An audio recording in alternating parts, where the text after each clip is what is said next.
What's going on, everybody? Welcome back to S Driving, and welcome back to Drive Summer 2020.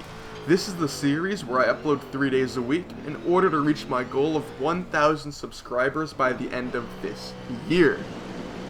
So, I just got my braces taken off today, which means I can pronounce things a lot better. So I hope you guys enjoy my new and improved voiceovers, I guess you'd call it. Anyway, let's get right into the video. I really hate winter in Horizon Britain.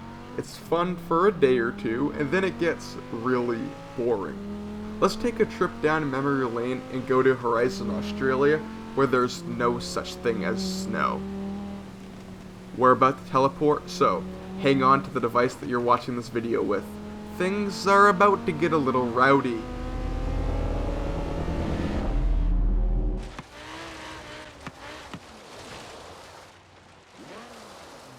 These are things that Forza Horizon 3 did better than Forza Horizon 4. The first thing that I noticed when I first saw Horizon 4 gameplay way back in 2018 was how minimalist the analog speedometer is. The needle is razor thin, and then it's hard to read the RPM that you're at. It's easy to see when you're at redline because the whole thing lights up and turns bright red.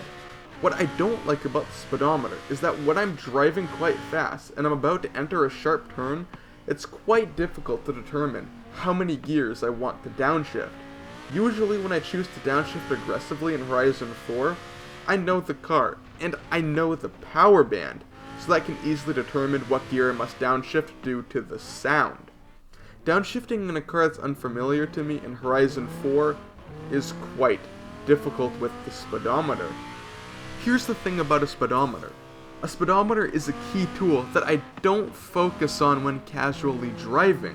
However, it's something that I look at with my periphery vision for guidance when I'm driving aggressively.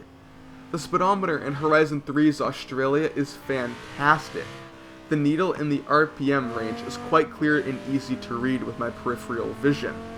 The information that I find important on the speedometer is clear, and I don't struggle to decipher what the meaning is.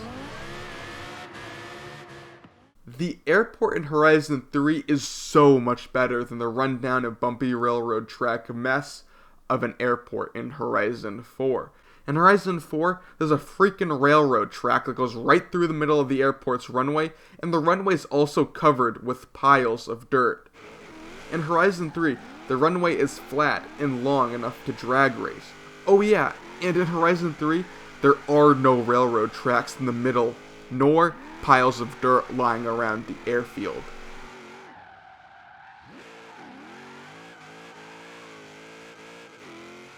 The highway in a Horizon game should be flat and perfect for top speed runs. The highway in Horizon 3 fits that criteria brilliantly. The highway in Horizon 4 has a lot of turns and is quite hilly. There's not much more I can say about Horizon 4's highway, it's just really bad.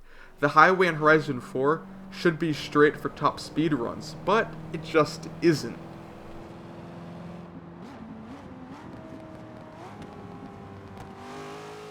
I like the bucket lists in Horizon 3 a lot better than the stories in Horizon 4. Stories are just super easy to complete, and after the first 5 or 6 levels, they get very tedious. Bucket lists were brilliant, however. The different bucket list events were spread all over Horizon Australia, and I was never driving on the same road doing the same thing 10 times in a row, like stories in Horizon 4. Bucket lists were also quite challenging, and I liked that a lot. I find stories in Horizon 4 extremely easy, whereas bucket lists in Horizon 3 challenged me so much that I would often find myself having to restart the challenge because I ran out of time or I didn't drive fast enough.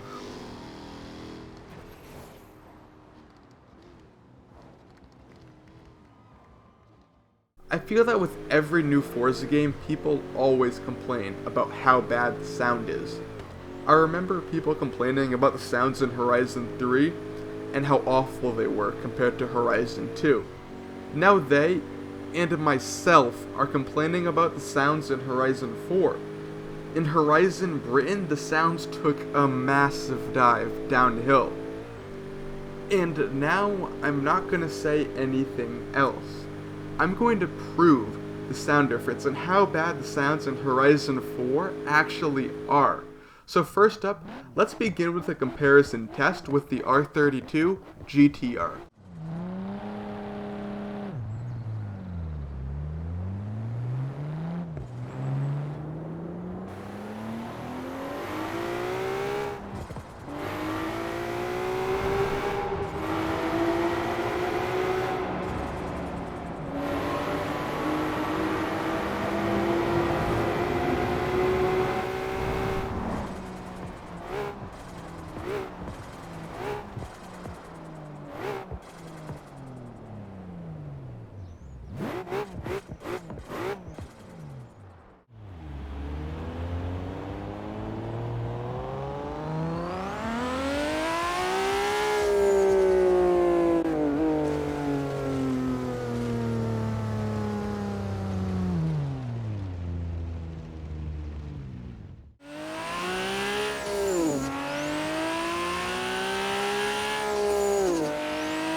If you haven't already, it would mean so much to me if you clicked subscribe. Thank you all for watching. Have a nice day.